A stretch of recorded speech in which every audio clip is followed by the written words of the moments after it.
अल्लाह जिंदगी क्यों दिए, हमको ये जिंदगी क्यों मिली? तीन बड़े अहम मकासद मिलते हैं हमको अगर कुरान में गौर करेंगे तो। ये दुनिया किस लिए मिली? हाँ करो, कमाओ जमाओ, शादी करो, बच्चे और घर गाड़ियां, ये सब चीजें करो, जायज है, हराम नहीं है, ये सब करो, लेकिन उसके साथ साथ जिंदगी में आए किस लिए वो भी तो याद रखो। जिंदगी का मकसद भी तो मत भूलो। देखिए एक मिसाल देके भी समझाता हूं मैं आपको।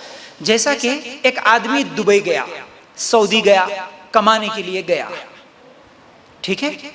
अब जाने के बाद वो वहां पर जैसे ही पैसे कमाता है तो क्या पूरे पैसे वो अकेला ही खा पी के उड़ा लेता, वहीं पर ऐशो आराम कर लेता? ऐसा इंसान को आपने देखा? नहीं देखा। होता भी है तो उसका बहुत बड़ा नुकसान होता है। लेकिन जो आदमी सऊदी गया, दुबई गया, क्या वहीं पर खा लेना पी लेना, वहीं पर जिंदगी गुजारना उसका मकसद है? उसका मकसद क्या है?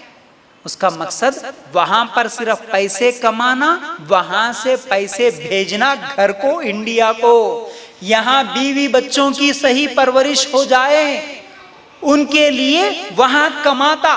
तो अब उसके लिए दुबई जाना मकसद बना या जरूरत? बोलिए, जरूरत। उसके लिए सऊदी जाना जरूरत है या मकसद? जरूरत है। इसलिए वो 10 साल 20 साल जहां रहता है, मेहनत करता, एक एक रुपया बचा के घर को बेचता, फिर ये सोचता कि 10-20 साल के बाद मैं जब घर को जाऊंगा वहीं पर कोई कारोबार वगैरह करके मेरी बीवी बच्चों के साथ खुश रहूंगा। ये सोच के वो जरूरत समझ के जिंदगी गुजारता है सऊदी और दुबई की। वहां अगर वो अपना मकसद भूल के अगर वहीं पर खाने पीने लगे, घर को 1 रुपया भी नहीं भेज सकता। इसी तरह ये दुनिया भी हमारे लिए सिर्फ जरूरत है, ये मकसद नहीं होता। ये दुनिया हमारे लिए मकसद नहीं, ये जरूरत है। यहाँ पर खाना पीना, मेहनत करना, शादी करना, बच्चे पैदा करना, घर बनाना, गाड़ियां, ये सब चीजें जरूरतें। हम इस जरूरत को मकसद समझ लिए, यही मेरी जिंदगी की मकसद समझ के सब कुछ भूल के आराम की जिंदगी गुजार रहे, बेफिक्र होकर जिंदगी गुजार रहे हैं। इसीलिए दीन बोले तो अरे वो तो खाली मौलवियों की बातें हैं, दीन का काम, दीन की बात बोले तो नहीं जी, वो तो उन लोगों करने, हमारा वो काम नहीं है ना। हमारी जिंदगी का मकसद क्या हो रहा, कैसी जिंदगियां गुजर रही, खासतौर से हमारे मुसलमान औरतें, मुसलमान मर्द कैसी जिंदगियां गुजार रहे हैं। मैं अभी बताया ना, वही है ना, सेम रूटीन वही है। बचपन में पढ़ाई, उसके बाद शादी, शादी के बाद शोहर ससुराल, उसके बाद बच्चे, उसके बाद उनकी परवरिश। कुछ भी बोले तो क्या हुआ जी, आज हम कॉल करते हैं ना लोगों को, अल्लाह के लिए गौर करना, बड़ी तकलीफ होती है। लोगों को बुलाते तो सिर्फ ये जो बहाने बनाते नहीं, अब बहाने बन के बड़ी तकलीफ होती है। हम बच्चों में बिजी है, रिश्तेदारों में बिजी है, फंक्शन में बिजी है, शादियों में बिजी है। अल्लाह अकबर, अल्लाह अकबर। अल्लाह के दीन के लिए टाइम नहीं है, फंक्शनों में जाने का टाइम मिलता है। हालांकि तुमको अल्लाह ताला ये नहीं बोल रहा ना कि एक दिन पूरा अल्लाह के दीन के लिए दो, एक दिन दुनिया के लिए दो, ऐसा भी नहीं बोल रहा ना। पिछली जुमेरात मैंने बताया था 2 दिन पहले, मुसलमान का घर कैसे होता है। वीडियो आएगा अभी इंशाल्लाह यूट्यूब पे, कभी देख लेना अगर आप लोग आज वो वीडियो नहीं सुने तो, वो बयान नहीं सुने तो। मुसलमान का घर, 4-5 चीजें बताया, उसमें आप अपने घर को एक मर्तबा रख के टटोल के देखना, क्या हमारा घर भी मुसलमानों जैसा है? अल्लाह के लिए गौर करो, कैसी जिंदगी गुजरी हमारी। तो ये जिंदगी सिर्फ जरूरत है हमारी, मकसद नहीं है। मकसद अल्लाह की जन्नत हासिल करना है। तो जन्नत ऐसे ही नहीं मिलती, जन्नत ऐसे ही नहीं मिलती। हमारे सहाबा पूरी दुनिया क्या है, दुनिया की ऐशो आराम छोड़ के सहाबियात इतनी मुश्किलात उठा के दीन के लिए मेहनत करे, उनके लिए जन्नत, और हम कुछ भी नहीं करके जन्नत में जाना चाह रहे। अल्लाह कैसे देगा जन्नत? तो याद रखो, जिंदगी का पहला मकसद याद रख लेना। 3 अहम बड़े मकासद, 3 जवाब मिलते हैं हमको कुरान में गौर करे तो। सिर्फ सरसरी तौर पर रख देता हूं। सूरह ज़ारियात आयत नंबर 56 में अल्लाह ताला क्या फरमाते हैं, वमा खलक़तुल जिन्ना वल इंसा इल्ला लियअबुदून, मैंने जिन्नात और इंसानों को महज इसलिए पैदा किया कि वो सिर्फ मेरी इबादत करें। पहला जवाब मिला, अल्लाह की इबादत करने के लिए ये जिंदगी मिली। अल्लाह की इबादत करना है इस दुनिया में आके। मतलब इबादत बोले तो सिर्फ नमाज, रोजा, कुरान यही नहीं होता, ये भी इबादत है। लेकिन असल में इबादत बोलते किसे है?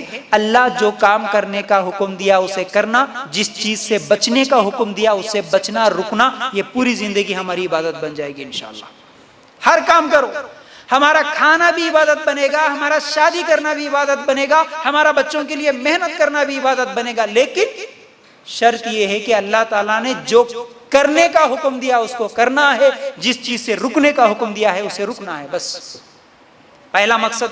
दूसरा मकसद क्या है? सूरह मुल्क आयत नंबर 2, अल्लज़ी खलक़ल मौत वल हयात लियब्लुवकुम अय्युकुम अहसनु अमला, जिसने मौत और हयात को इसलिए पैदा किया कि तुम्हें आजमाए तुम में से अच्छे काम कौन करता है।